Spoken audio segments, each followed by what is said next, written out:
हाँ जी, good morning everyone. Good morning. Yesterday we started with chapter that is amalgamation. So वैसे chapter का जो सही नाम बनता है आपके पास क्या बनता है? External reconstruction. अमेलगमेशन सिर्फ एक आपके पास टाइप है. Whenever we talk about reconstruction, तो रिकंस्ट्रक्शन मतलब बदलाव आ रहा है कंपनी के स्टेटमेंट ऑफ अफेयर्स में. तो वन इज इंटरनल है और दूसरा एक्सटर्नल है. इंटरनल में क्या कंपनी बंद होती है?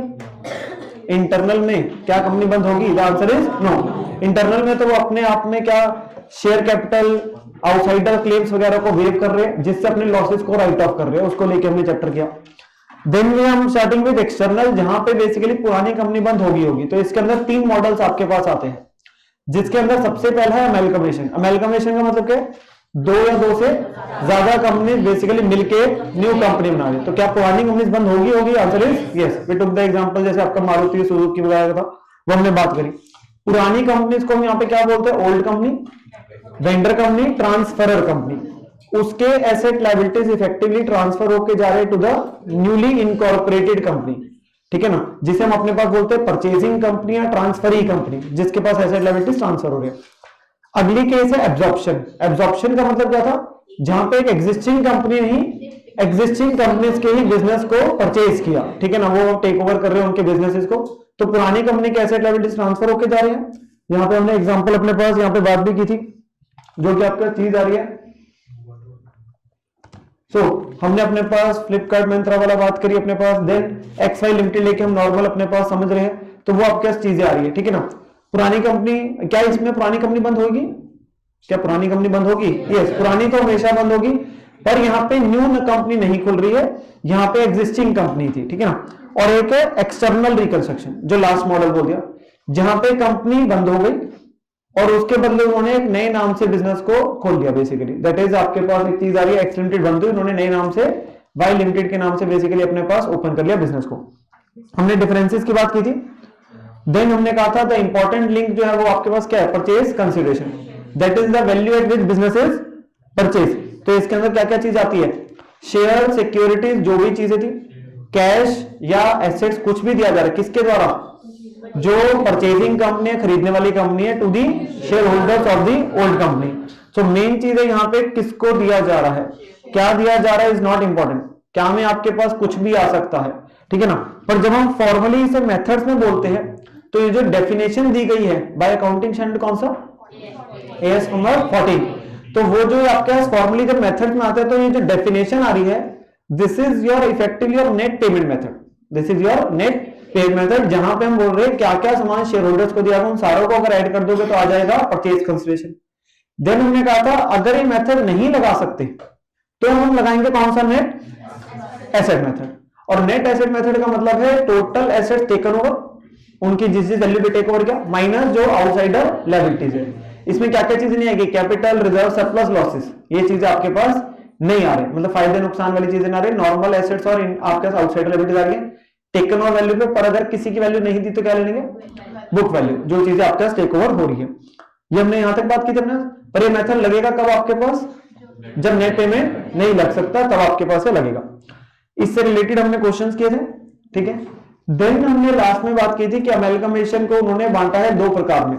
एक आपके पास है नेचर ऑफ मर्जर और एक है nature of purchase. Nature of merger का दूसरा नाम है पूलिंग ऑफ इंटरेस्ट मेथड, और नेचर ऑफ परचेज को हम परचेज मेथड ही बोलते हैं. फॉर अंडरस्टैंडिंग द अकाउंटिंग, उसने कहा है पहले में से हम चेक करेंगे कि मर्जर है कि परचेज, जिसके लिए मर्जर के लिए होने के लिए कितनी कंडीशन है? 5. पांचों फुलफिल होनी चाहिए. एनी 5 पांचों आपके पास. तो पांचों में सबसे पहले क्या है? सारे एसेट लायबिलिटीज जा रहे हैं बुक वैल्यू पे, जा रहे हैं सेम वैल्यू पे, मतलब जितने पे पुराने में दिख रहे थे नई कंपनी उसी पे टेक ओवर कर रही है. एक्सेप्शन थी एक. एक्सेप्शन क्या थी? कि अगर सेम अकाउंटिंग पॉलिसी फॉलो करने के लिए चेंज करना पड़ा तो कोई दिक्कत नहीं. ठीक है ना. देन तीसरी मेन है कि परचेज कंसिडरेशन में सिर्फ शेयर देंगे, अगर फ्रैक्शनल है तो उसके लिए कैश दे सकते हैं. ये तीन तो प्रैक्टिकली हमारे क्वेश्चंस में भी अप्लाई होगी. वैसे परचेज कंसिडरेशन में कुछ भी दे सकते हो, बट मर्जर होने के लिए सिर्फ शेयर देंगे. मर्जर तभी बनेगा अगर शेयर देंगे. देन हमने कहा था सेम बिजनेस कैरी ऑन करेगी नई कंपनी जो पुरानी कर रही थी, और कम से कम 90% शेयर होल्डर्स जो पुरानी कंपनी के, वो नई कंपनी में भी शेयर होल्डर्स बनेंगे. ये पांचों फुलफिल होगी तो क्या बन जाएगा? नेचर ऑफ मर्जर एक भी वायलेट होगी तो क्या होगा, nature of purchase. Popular question है आपके पास in the exam, theory marks का 5 मार्क्स का। इन दी प्रैक्टिकल क्वेश्चन जो हमें सिर्फ देखने हैं वो आपके पास पहली 3 देखनी है। प्रैक्टिकल क्वेश्चंस के लिए हमेशा सिर्फ पहले 3 ही आपके पास देखते हैं, सारे एसेट लायबिलिटीज बुक वैल्यू पे आ रहे हैं और आपके पास जो है परचेज कंसिडरेशन शेयर्स में जा रही है, ठीक है ना। देन हम अपने पास आगे बढ़ रहे हैं, जो हमारे पास आज का टॉपिक है उस पे आते जरा। सो हमारे पास आ रहा है बुक्स ऑफ परचेजिंग या ट्रांसफरी कंपनी। मैंने जैसे कहा था यहाँ पे आपके पास 2 कंपनीज इन्वॉल्व है, एक पुरानी company that is the old vendor और ट्रांसफर, और एक है जो खरीदने वाली कंपनी है जो परचेजिंग है। It can be a new company, it can B existing company in case of absorption. तो ये अपनी किताबों में अकाउंटिंग ट्रीटमेंट कैसे करेगी, इसके पास इफेक्टिवली क्या आ रहा है, दूसरी कंपनी के पुरानी कंपनीज के क्या आ रहे हैं, assets and liabilities are getting transferred. Whenever we use the word business taken over is always is asset liabilities are getting transferred of the old company to the new company. कहते हैं यहां पर आपके पास accounting treatment very कर जाएगी, differ कर जाएगी अगर वो नेचर ऑफ मर्जर है या वो नेचर ऑफ परचेज है। इसीलिए हमने पहले क्या समझा, मर्जर परचेज बनता कब है, मर्जर और परचेज बनता कब है, तभी हम यहां पे बात करने जा रहे हैं कि अकाउंटिंग ट्रीटमेंट डिफर कर जाएगी डिपेंडिंग अपॉन कि आपके पास नेचर ऑफ मर्जर है कि नेचर ऑफ परचेज है। नाउ अगर हम अपने पास बात करें, जनरली आप अपने पास एक +2 में भी टॉपिक करते हैं बेटा, issue of shares for consideration other than cash करते नहीं, वहां पे बोलते हैं बिजनेस खरीदा, बात तो वही हो रही है कि बिजनेस खरीदा। इफ वी से हम वहां पर नॉर्मल तरीके से 2 एंट्रीज डालते थे, एक डालते थे assets account debit to liabilities account to vendor account, अपना इस तरीके से, और फिर vendor to equity share capital या डिवेंचर्स प्रीमियम पे है तो वो सारी चीजें। अगर इन दोनों को कंबाइन कर दूं तो इफेक्टिव नेट एंट्री क्या बन रही है, एसेट टू लायबिलिटीज टू जो भी चीजें थी। इफेक्टिवली आपके पास दूसरी कंपनी के एसेट लायबिलिटीज ट्रांसफर हो तो एसेट्स को डेबिट करना पड़ेगा, लायबिलिटीज को लेके आने के लिए लायबिलिटीज को क्रेडिट करना पड़ेगा। और आपने क्या क्या चीजें थी, the vendor account gets knocked off, it is a due entry and a payment entry, due and pay. हमने क्या किया, अपने पास ये जो पहली एंट्री थी इसको और 2 हिस्सों में बांट दिया यहां के लिए, इस एंट्री को हमने अपने पास जो है इफेक्टिवली हम अपने पास 2 हिस्सों में और बांटने जा रहे हैं। तो हमने क्या किया, हमने बोला एक पहली एंट्री डालेगी हम सबसे पहले बिजनेस परचेज टू वेंडर, और फिर हम डालेंगे assets to liabilities to business purchase. Ultimately आपका नेट इफेक्ट बेटा वही होगा। और तीसरी एंट्री वही है, वेंडर टू शेयर कैपिटल वगैरह डिवेंचर्स वगैरह आप जो भी चीजें दे रहे हो। अल्टीमेटली डलेगी 3 एंट्रीज, पर तीनों का नेट इफेक्ट वही है जो आप पहले 2 डालते थे, या आप एक ही डाल दो। तो होगा क्या, पहली एंट्री जो डलेगी बिजनेस परचेज टू वेंडर, जब मैं बोलूंगा तो उसमें परचेज कंसिडरेशन से एंट्री आ जाएगी, जिसने पैसे वेंडर को देने की बात हुई, और उसको हम क्या बोलते हैं, purchase consideration, the value eight which business is purchase.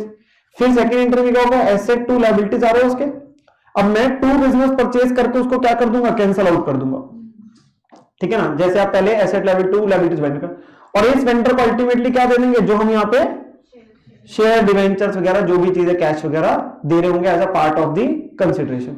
तो हमारे पास जो पहले कभी 1 डालते थे आप, या उसको आपने 2 एंट्रीज में सीखा, यहाँ पे कितने बांटे हमने 3 में।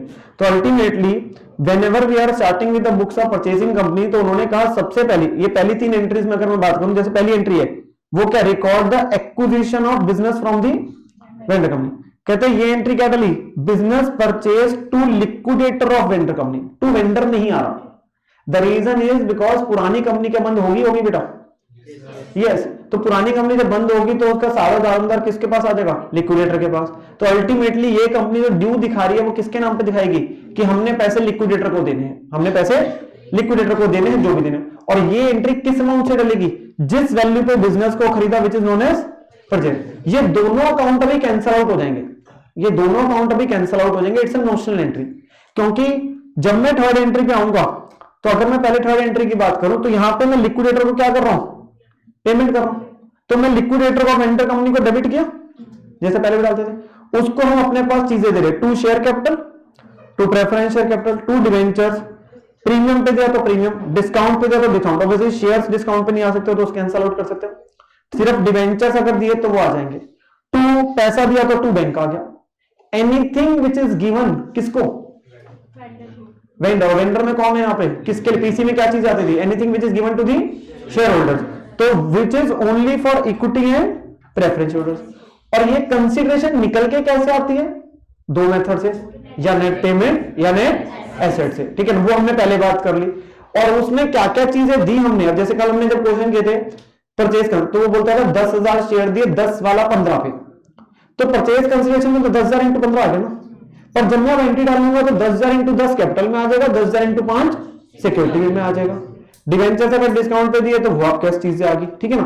तो ये हमारी एंट्री होगी, जो भी चीजें मैं लिक्विडेटर को पे कर रहा हूं, इससे क्या होगा, मेरी कैपिटल बढ़ जाएगी, प्रीमियम बढ़ जाएगा, पैसे दिए तो पैसा कम हो गया, तो anything which is given to the shareholders, ये परचेज कंसीडरेशन। जो मेन मेरी एंट्री है जिसपे हमें टाइम लगना है, that is the second entry, जो हमारे पास आ रही है जब एसेट लायबिलिटीज आ रही है। जनरली आप क्या बोलते थे, asset to liabilities to vendor होता था, यहां पे क्या कर दूंगा, asset to liabilities to business purchase. The reason is क्योंकि आपने बिजनेस परचेज को पहले डेबिट किया था, तो बिजनेस परचेज क्रेडिट होके क्या हो जाएगा, खत्म हो जाएगा, और लिक्विडेटर का जो क्रेडिट किया वो थर्ड एंट्री के अंदर डेबिट होके वो खत्म हो गया। तो नेट इफेक्ट वही आएगा जो आप +2 में चाहे करते थे अपने पास, चाहे आप नॉर्मल केस में बात करते वही आ रहे हैं। अब यहां पे कहते हैं आपके पास डिफर करेगी बात कहते हैं डिपेंड करेगा कि नेचर ऑफ परचेज है कि नेचर ऑफ मर्जर है। अब यहां पे थोड़ा सा समझेंगे बात को सिर्फ, तो वो कहते हैं हमारे पास यहां पे वेरिएशन आएगी डिपेंडिंग फॉर परचेज है कि मर्जर है। अगर नेचर ऑफ परचेज, और वो कब बनता है, अगर वो पांचों कंडीशन में से कोई भी एक वायलेट हो गई, इफेक्टिवली हम तो 3 से अपने पास याद रखेंगे कि सारे एसेट लायबिलिटीज नहीं आ रहे, या बुक वैल्यू पे नहीं आ रहे, या पीसी में कुछ और दे दिया, तो उस केस के अंदर आपके पास क्या होगा, एंट्री आएगी assets account debit individually at, जो भी हमने टेक ओवर करे, अगर टेकन ओवर नहीं है तो ऑब्वियसली बुक वैल्यू पे आ रहे हैं। 2 लायबिलिटीज आ रही है individually at taken over value, 2 business purchase आ जाएगा विद परचेज कंसीडरेशन। जो भी एंट्री का डिफरेंस है वो क्या बोल देते हैं हम, डेबिट में आए तो गुडविल, क्रेडिट में आए तो कैपिटल। यही आप अपने पास नॉर्मल कोर्स के अंदर सीखते हो। हमने कहा कि हम आपके बिजनेस को जो खरीद रहे हैं वो 10 लाख रुपए में खरीद रहे हैं, पर उसके जो नेट एसेट्स आ रहे हैं वो 8 लाख के आ रहे हैं, तो 2 लाख किस चीज का दे रहा हूं, गुडविल का दे रहा हूं। भाई उसके जो एसेट माइनस लायबिलिटीज है उसकी वैल्यू बनती है 8 लाख, पर मैं कह रहा हूं आई एम पेइंग यू 10 लाख, तो दैट मींस 2 लाख इज फॉर गुडविल। बट अगर मेरे जो नेट एसेट्स है वो 11 लाख के, और 11 लाख के बदले में उसे 10 लाख दे रहा हूं, तो 1 लाख का क्या आ गया, कैपिटल जब आ गया। यहां पर हमारे पास जो है एंट्री के अंदर जो डिफरेंस आ रहा है दैट विल बी इधर गुडविल बेटा या फिर कैपिटल जब। पर ये कौन सी केस की बात करें, नेचर ऑफ परचेज। अब अगर हम इससे रिलेटेड केसेस को लेके बात करें, नाउ दिस विल बी जो आपके पास हैंड रिटन चार्ट है वहां पे जरा आएंगे। हाँ जी, सो हमारे पास यहां पे हमने कुछ केसेस के द्वारा इसको समझना है, क्योंकि 2 चीजें हैं। एक है बेटा परचेज कंसीडरेशन, 2 मेथड से, मेरी बात को ध्यान से सुनते हैं, परचेज कंसीडरेशन 2 मेथड से निकल सकती है। और दूसरी चीज है आपके पास जो हम ट्रीटमेंट सीख रहे हैं डिपेंडिंग ऑन परचेज है कि मर्जर है। तो अगर हमारे पास ये वाली क्लैरिटी, इस वाली एंट्री को समझ के आ गया तो आपके पास मोस्ट ऑफ द चैप्टर आपके पास वैसे क्लियर हो जाएगा, क्योंकि यहीं पे जनरली कंफ्यूजन आता है। तो इसी के लिए हम केसेस से लेके बात कर रहे हैं। अच्छा, सो सबसे पहले हमारे पास क्या है, nature of purchase adjustment cases की बात करने जा रहा हूं। लेट से बैलेंस शीट, पुरानी कंपनी हमारी है जी वाई लिमिटेड, पुरानी कंपनी है वाई लिमिटेड। हाँ जी, बातचीत जरा बंद कर दो प्लीज। जो पुरानी कंपनी है वाई लिमिटेड, उसके पास फिक्स एसेट्स है लेट से 700 के, करंट एसेट्स है 300 के, शेयर कैपिटल 500, रिजर्व सरप्लस 100 और क्रेडिटर्स 400। तो एक टैलीड बैलेंस शीट है 1000 से आपके पास। अब परचेज कंसीडरेशन जो निकली वो किसी मेथड से आ सकती है, या नेट पेमेंट या नेट एसेट। लेट से परचेज कंसीडरेशन हमारी नेट पेमेंट मेथड से निकाली हमने, लेट से, और उसमें मैंने 2 केसेस लिए कि एक जगह 750 आ रही वैल्यू और एक जगह 550 आ रही है ना। हमारे पास जब हम ये एंट्री नंबर 2 डालेंगे, देखो पहली एंट्री तो क्या डालेगी, बिजनेस परचेज टू लिक्विडेटर, कितने से, 750 से या 550 से, ठीक है ना। ये खुद कैसे निकली होगी 750 550 नेट पेमेंट, कि भाई कितने शेयर, कितने कैश, कितना प्रेफरेंस शेयर, जो भी सामान आपके शेयर होल्डर्स के लिए दिया जा रहा है, ठीक है ना, वो ऐड करके निकली होगी। तो वो थर्ड एंट्री के अंदर उन्हें पे भी कर देंगे। मैंने एंट्री नंबर 2 में, तो वहां पे लेट से हमारे पास वो कहता है कि जो फिक्स एसेट्स है उनकी वैल्यू लगाई 800, जो फिक्स एसेट्स है उनकी वैल्यू लगाई उसने 800, टेक ओवर के समय वैल्यू लगाई 800। करंट एसेट्स की वैल्यू लगाई आपके पास लेट से 200, और जो करंट क्रेडिटर्स है उनकी वैल्यू हमारे पास सेम है, लेट से 400, ठीक है ना। अब हमारे पास टू बिजनेस परचेज आ रहा होगा बेटा। अब टू बिजनेस परचेज जो है वो कितना है 750।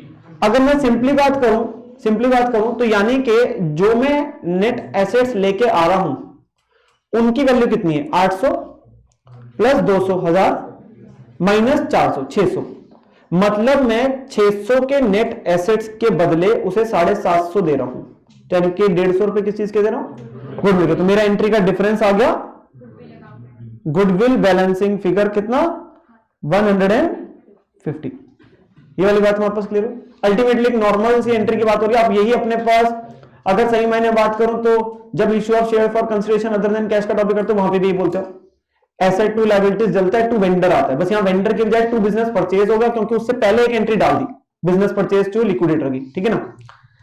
सिमिलरली सेकंड सिनेरियो में क्या होगा, अब फिक्स एसेट्स वही 800, current assets 200, to creditors 400, to business purchase 550।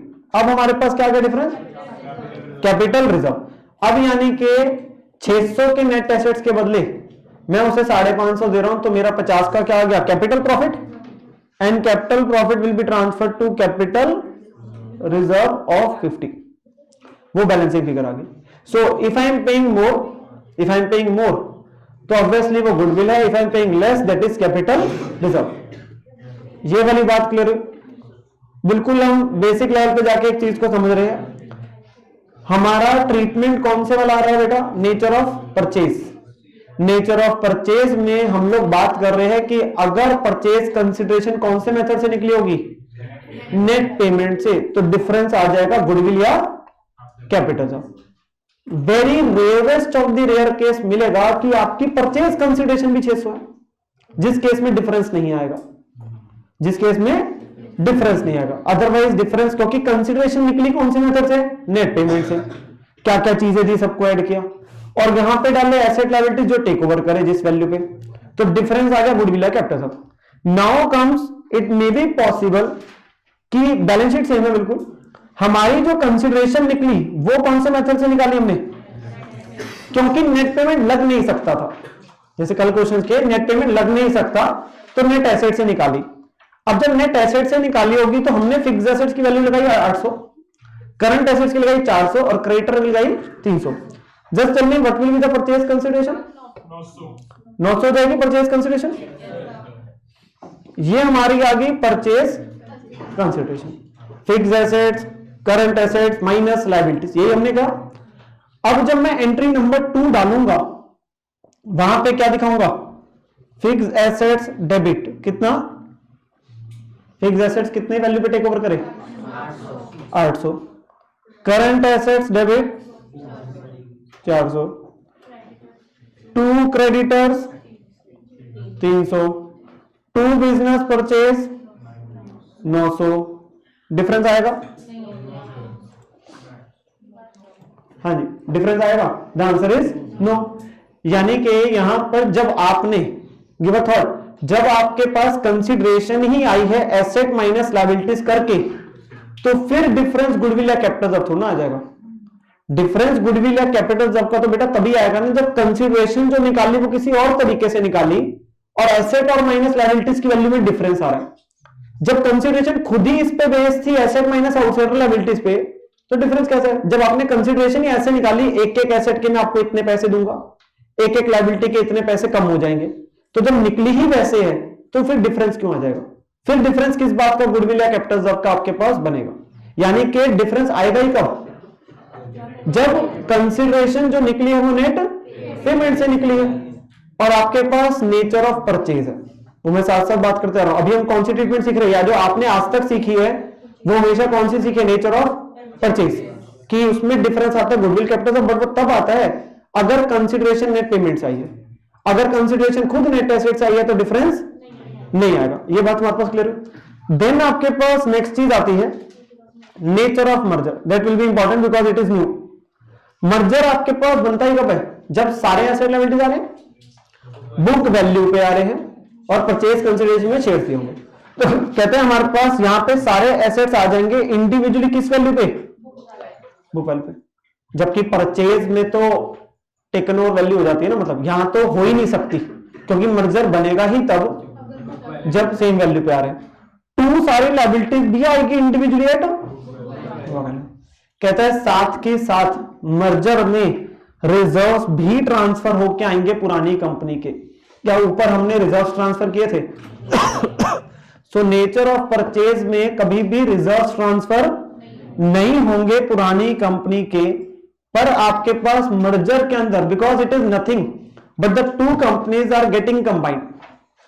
जैसे अमेलगमेशन बात करूं, एक्स और वाई मिलकर लेट से जेड बन रहे हैं, सो वो एक्स और वाई का इफेक्टिवली क्या हो रहा है? बस आपस में वो इकट्ठे हो रहे हैं।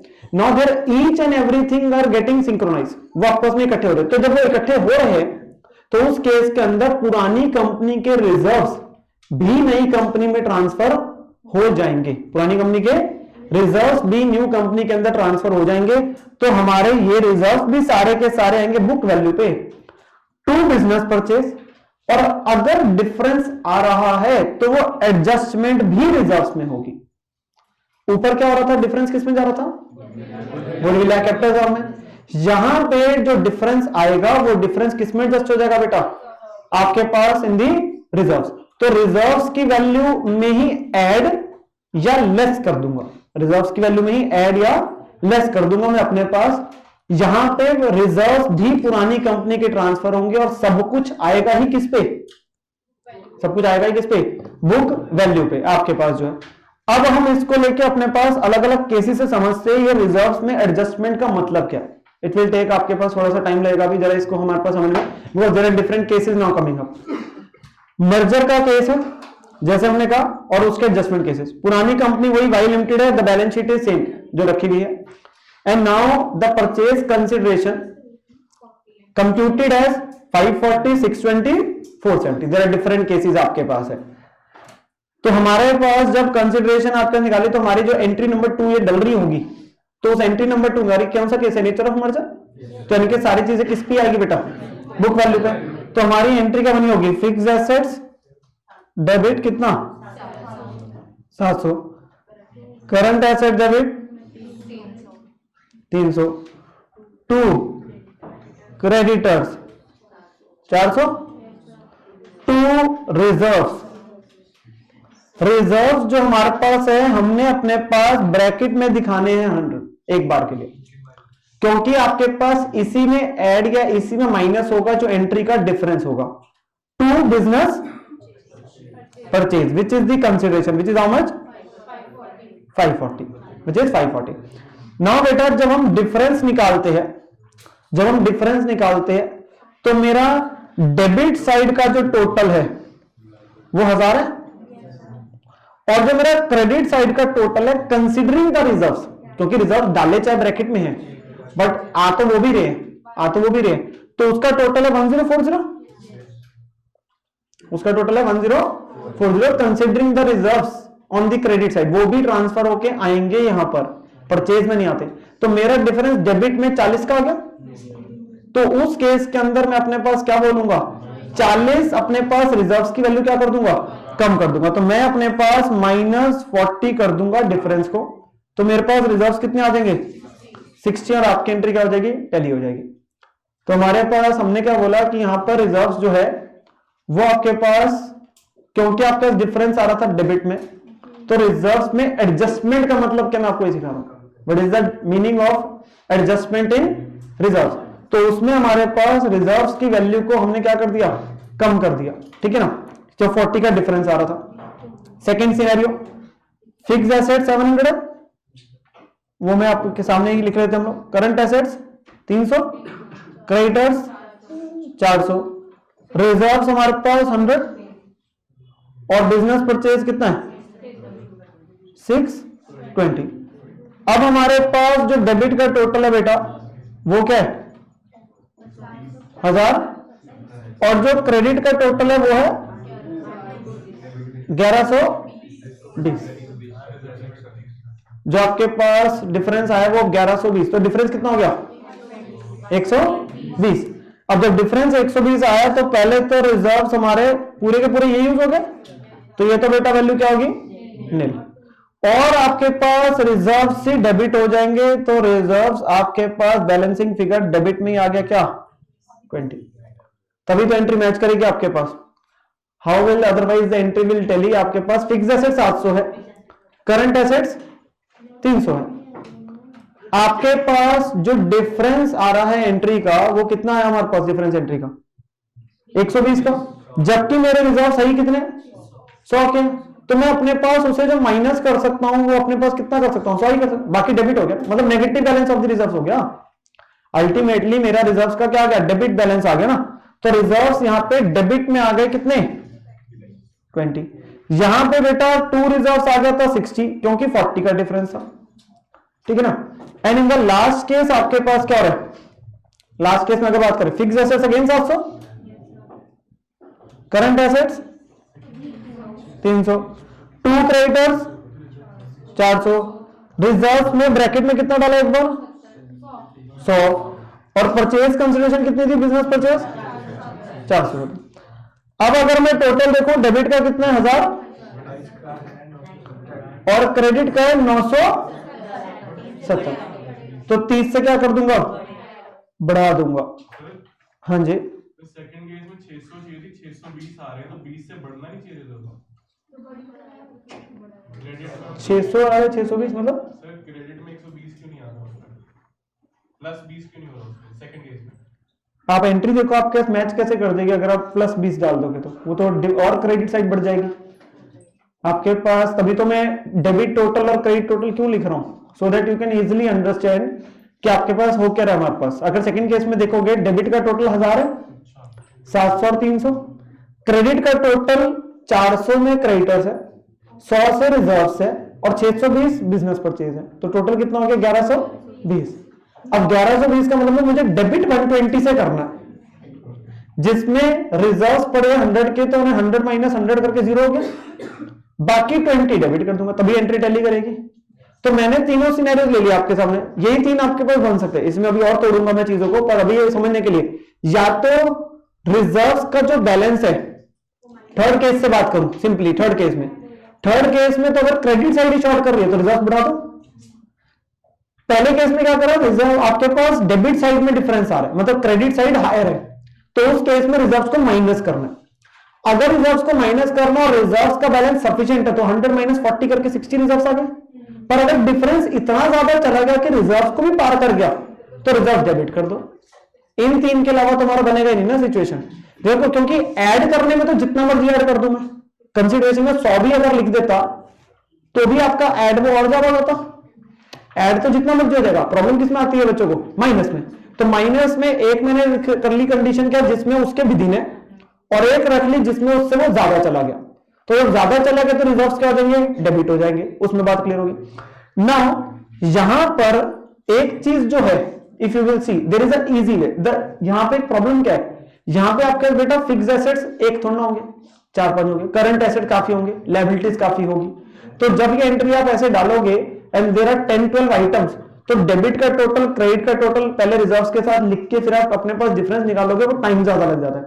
हम बोलते हैं पुरानी कंपनी की सारी चीजें आ रही है, सब कुछ आपने डाला, एसेट, लायबिलिटीज, रिजर्व, सब कुछ, क्या चीज नहीं आई बस शेयर कैपिटल, क्योंकि उसके बजाय आप अपने शेयर पे हो गए, विच इज द बिजनेस परचेज चल गया ना इसके जगह। तो मेरे लिए सिंपली डिफरेंस कैसे निकल सकता है, डिफरेंस निकल सकता है purchase consideration versus share capital, क्योंकि अल्टीमेटली मैंने सारी चीजें डाली पुरानी कंपनी की बैलेंस शीट के और बुक वैल्यू पे ही डाली, क्या नहीं डाला शेयर कैपिटल, क्योंकि उसके बजाय मैं उनको क्या दूंगा अपने शेयर्स, तो वो मैंने टू बिजनेस परचेज लिख दिया ना। तो मेरा डिफरेंस जो है वो हर केस में यही बनेगा। तो पहले केस में मेरा डिफरेंस जो है 500 वर्सेस 540 था, तो 40 का था। सेकंड केस में 500 वर्सेस 620 तो 120 का, और तीसरे केस में 500 वर्सेस 470 तो 30 का। बस यहां पे ये समझना जरूरी है रिजर्व को कम करना है कि माइनस करना। अगर कंसिडरेशन ज्यादा दे रहे हो तो क्रेडिट साइड ज्यादा होगी, रिजर्व्स को कम करना पड़ेगा। अगर कंसिडरेशन कैपिटल से ज्यादा है तो ऑब्वियस सी बात है रिजर्व्स की वैल्यू को कम करना पड़ेगा, तभी तो एंट्री टैली होगी, which is in case number 1 and case number 2, जिसमें डिफरेंस एक में 40 आया तो रिजर्व 100 माइनस 40 करके 60 हो गए। सेकंड केस में 120 का डिफरेंस है तो रिजर्व्स को डेबिट ही करना पड़ गया क्योंकि रिजर्व्स का तो बैलेंस ही 100 है। और तीसरे केस में अगर कंसिडरेशन कम है तो रिजर्व्स को बढ़ाना पड़ेगा। तो मेरे लिए आसान चीज क्या होगी, अगर नेचर ऑफ मर्जर है, अगर नेचर ऑफ मर्जर है तो उस केस के अंदर मैं सीधा डिफरेंस निकाल सकता हूं share capital versus purchase consideration, सीधा डिफरेंस निकाल सकता हूं share capital versus purchase consideration. The reason is each and everything is coming at book value including the reserves and difference reserve में करना है, सिर्फ क्या नहीं आया कैपिटल। तो कैपिटल को परचेज कंसिडरेशन के साथ जैसे एडजस्ट किया तो मेरे पास डिफरेंस किसमें आ गया, रिजर्व में, उसे ऐड या लेस कर दूंगा। हाँ जी, ये वाली बात क्लियर हुई मार्को। सो ये वाला एग्जांपल हमें क्या चीज समझा रहा है कि अल्टीमेटली आपके पास एडजस्टमेंट इन रिजर्व्स का मतलब क्या है। एग्जांपल आपके पास समझा क्या, एडजस्टमेंट इन रिजर्व्स का मतलब क्या आपके पास होता है। नाउ जब हम ये वाला नोट हुआ जी सबका, एनीवन जिसका नोट ना हो। हाँ जी, डिफरेंस निकालने का तरीका हमने डायरेक्टली क्या बोला, शेयर कैपिटल को परचेज कंसिडरेशन के साथ टैली करो और आपके पास आ जाएगा। नाउ जब हम रिजर्व्स की बात करते हैं तो रिजर्व्स सब बहुत टाइप के होते हैं। अभी के लिए मैं दो में बाइफरकेट कर रहा हूं, it can be a revenue reserve और a capital reserve, it can be a revenue reserve और अ कैपिटल। तो लेट्स से मैंने अपने पास अगेन दो केसेस लिए सिर्फ, और मेरे पास जो रिजर्व्स है वो जो 100 के थे उसके दो हिस्से है, रेवेन्यू रिजर्व है 60 और कैपिटल रिजर्व है 40। अब रिजर्व तो सारे जाने हैं और एडजस्टमेंट रिजर्व में होनी है, रिजर्व सारे जाने और एडजस्टमेंट रिजर्व में होनी है। तो उसका आपके पास क्या मतलब आ रहा है, तो अगर मेरी पीसी बेटा 570 है तो मेरे पास एंट्री क्या डल रही होगी, फिक्स एसेट्स कितने से debit 700, current assets 300, to creditors 400, to revenue reserve, to capital reserve. Basically वो मैं अपने पास वैल्यूज ब्रैकेट में ही डाल रहा हूं अभी 60 और, क्योंकि एडजस्टमेंट इसमें होनी है ना, सीखना तो वही है। और to business purchase 570। No difference जो आएगा वो कितना आएगा बेटा, डिफरेंस कितना आएगा, या तो देखो अगर तो इसमें गलती करेंगे तो आसान है, डेबिट का टोटल क्रेडिट का टोटल करते रहो, 70 का आएगा डिफरेंस, 500 की कैपिटल के बदले 570 डाल रहा हूं। आपने जब डिफरेंस लेना है बेटा तो रिजर्व्स की वैल्यू को इंक्लूड करके डिफरेंस लेना है। रिजर्व्स की वैल्यू है वो ब्रैकेट में क्यों डाल ली है, क्योंकि उसी में ऐड या लेस होना है, उसी में ऐड या लेस होना है। तो अब यहां पे रिजर्व्स की वैल्यू को कम करना है 70 के डिफरेंस को, कि आपके पास बढ़ाना है, हाँ जी कम करना है, रिजर्व्स को कम करना है, क्योंकि डिफरेंस आपका डेबिट साइड पे बेसिकली आ रहा है तो हमें अपने पास कम करना है। अब जब कम करना है तो जब हम अपने पास एएस पढ़ते हैं और आपके पास बात आती है तो वो कहता है फर्स्ट प्रेफरेंस हम रेवेन्यू रिजर्व्स को देते हैं, फर्स्ट प्रेफरेंस हम रेवेन्यू रिजर्व। तो हमने क्या करना है, किसको कम कर देंगे पहले, रेवेन्यू रिजर्व्स को। तो हम अपना 60 से किसको कम करेंगे, रेवेन्यू रिजर्व तो नील हो गया, और बाकी 10 किस में डल गया, कैपिटल रिजर्व में, तो ये 30 आ गया। बस सिर्फ इतनी समझेंगे कि आपके पास जब रिजर्व्स रेवेन्यू है और कैपिटल रिजर्व है तो उस केस के अंदर पहले जो एडजस्टमेंट करनी है, देखो माइनस नहीं आएगी ना प्रॉब्लम, ऐड में तो रेवेन्यू रिजर्व में ऐड कर दोगे कोई दिक्कत नहीं, वो अगला केस में बात वो भी आ जाएगी चलो। बट मैं जब माइनस करना है तो भाई पहले किसका माइनस करूं, तो उस केस में पहले किसका माइनस करेंगे, रेवेन्यू, रेवेन्यू रिजर्व मतलब पीएनएल जनरल रिजर्व, ठीक है ना। और कैपिटल रिजर्व आपके पास कैपिटल रिजर्व दे दिया उसने, सिक्योरिटी में हम लिख दिया, ये चीजें आपके पास आगे रिवैल्यूएशन रिजर्व आ गया, दीज आर कैपिटल रिजर्व। तो हमने पहली प्रेफरेंस किसमें देनी है, revenue reserve, then is the capital reserve. वो बेसिकली ये केस उस चीज को समझाने को है। अगली वाली में आप लोग इजीली बता पाएंगे, फिक्स एसेट वही 700, करंट एसेट्स 300,